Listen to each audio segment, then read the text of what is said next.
Un visionnaire engagé dans la transformation de notre rapport au monde. Un conférencier, auteur et consultant, expert en leadership, stratégie et management. C'est ainsi que se présente Jean-Marc Esnault, directeur général de The Land, sur son site perso. Pourtant, s'il y a bien une question à ne pas poser actuellement au personnel de ces établissements, c'est de savoir si...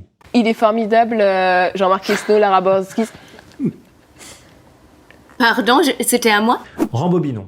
The Land, c'est le mariage, sous une même marque, de 3 lycées agricoles catholiques d'Ille-et-Vilaine, connus sous le nom de Groupe Saint-Exupéry, avec une flopée de formations supérieures hors contrat qui promettent aux étudiants de devenir agents immobiliers, viticulteurs, avocats d'affaires, techniciens espace vert, traders ou même journalistes. Ce campus hybride prend vraiment forme en 2020 avec l'inauguration d'un bâtiment de 3000 m² surplombant la rocade rennaise en face du lycée agricole de la Lande du Breil. La Lande, The Land, vous avez saisi le jeu de mots. À l'époque, Jean-Marc Esnault clame à qui veut l'entendre que son projet vise à définir une nouvelle ruralité. Son modèle, les universités américaines où se croisent étudiants, chercheurs, politiques et dirigeants. Des patrons et des politiques, Jean-Marc Esnault parvient à en réunir dans un think tank baptisé Tomorrowland. Parmi eux, l'ancien ministre de droite Pierre Méhaignerie, la conseillère régionale Azilie Esgouez, Jacques Rocher, le fils d'Yves Rocher, Jacques Delanoë, président du Stade Rennais, Alain Glon, longtemps président de l'Institut de Locarne, Jacques Bernard, qui lui a présidé Produits en Bretagne,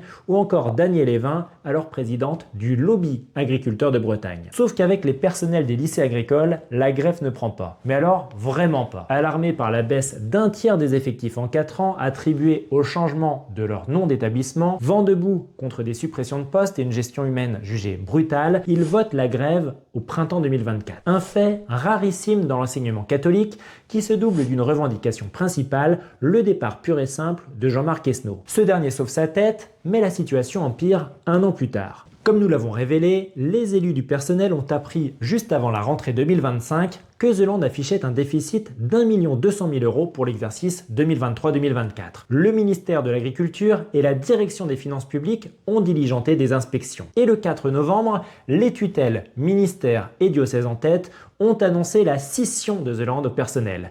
Les lycées vont retrouver leur autonomie et leur ancien nom, Saint-Exupéry, à la grande satisfaction des délégués CGT et CFDT. Le pôle enseignement supérieur lucratif survivra-t-il à cette amputation ? Les syndicalistes que nous avons interrogés en doutent fortement. Jean-Marc Esnault, lui, assure que si. À peine évincé de la direction des lycées, il a annoncé la transformation de The Land en The Land School of Management, assurant aux intervenants dans une lettre que nous avons pu consulter que la qualité pédagogique restait au cœur de ses priorités.